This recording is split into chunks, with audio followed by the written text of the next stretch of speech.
hello friend जय जगन्नाथ आज मो कला कड़ाईटा को आपको सफा कर देखी ये 10 ରୁ 15 मिनट भितर इजिली मुझे यहाँ सफा करनी ये ट्रिक यूज करके आप सफा करेंगे आपण कला कड़ाई को हल्का परिश्रम बिल्कुल भी पड़ोनी 10 ରୁ 15 मिनट भितर कला पुराणा कड़ाई को आप नुआ पर चकाचक कर दिंतु केमितिका पुराणा हो केमितिका कला हो कड़ाईटी आराम से सफा हो लक्ष्य करेंगे कड़ाई गुड़िक छणाछणी कले कि बारंबार पूरी छाणिले यह पोड़ जाए तो फ्रेंड मुझे आपको मो कड़ाई को सफा कर देखो किपरि पूरा सफा हो जाए सफा करने मत बेसी टाइम लगे बस 10 ରୁ 15 मिनट समय लगे तो यहीपरि भाव में आप गोटे थर कड़ाई को सफा करते देखिए आपण घंटा कर कम गोटे चुटकी आप समय पाइबे तो चलतु वीडियो टी स्टार्ट करवा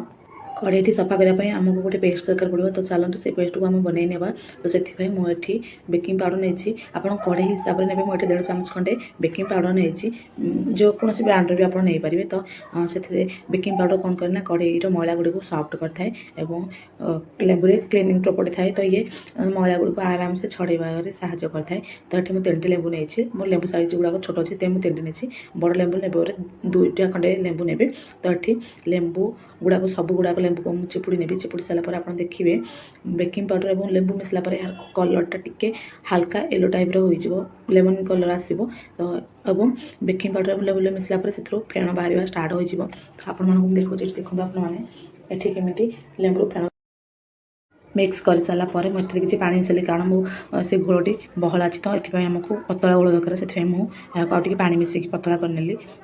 तापर फ्रेंड्स कौन करेंगे ना आप गैस लगे कड़ीटा को 10 ରୁ 15 मिनट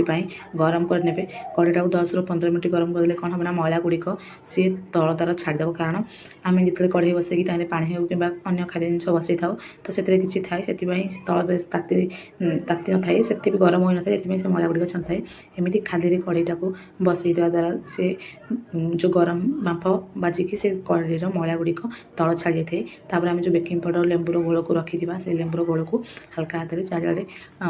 हल्का हल्का कि स्प्रेड करना यह द्वारा मैला गुड़िक सेमती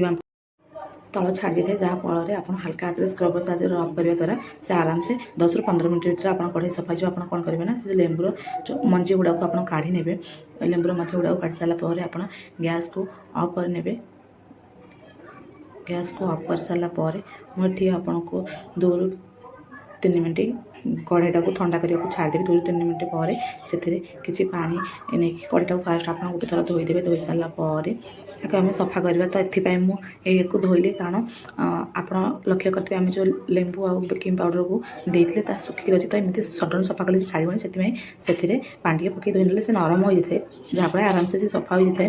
तापर मुझे गोटे कोलगेट नहीं बेकिंग पाउडर लेंबू आ कोलगेट मिसले आप कड़े पूरा चकाचक ही सफा हो तो आप कौन करेंगे कोलगेट अवश्य ना अल्प किसी नहीं गोटे स्क्रबर सारे स्क्रब करने तो ये वीडियो टी आदम काटेनि बस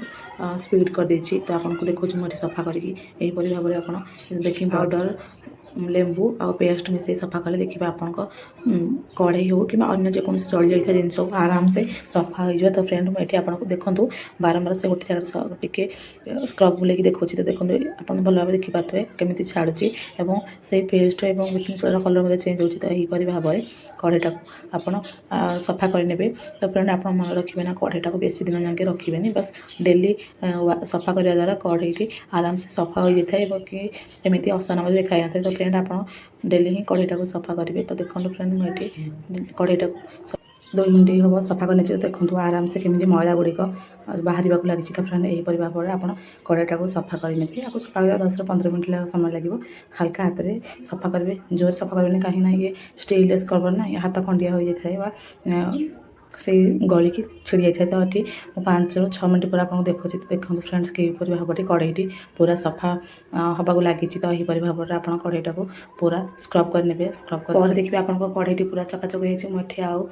7 ରୁ 8 मिनट खंडे यहीपरि भाव में लगातार हाथ को बुलेकी सफा करने द्वारा देखिए पूरा चकाचक हो जाए मो कड़ेटी तो थर कड़ेटी सफा हो गलानी तो यह किसी पानी पकई धोई नेबी तो फ्रेंड देखो कड़ेटी पूरा सफा लानी तले किसी अच्छी तो यह आउ 1 ରୁ 2 मिनट सफा कले पूरा सफा हो तो ये कड़ेटा को भल भाव में धोई नेबी तो फ्रेंड आप देखिपे कम समय केमती हल्का हाथ में कड़ईटी आपको सफा कर देखा देखूँ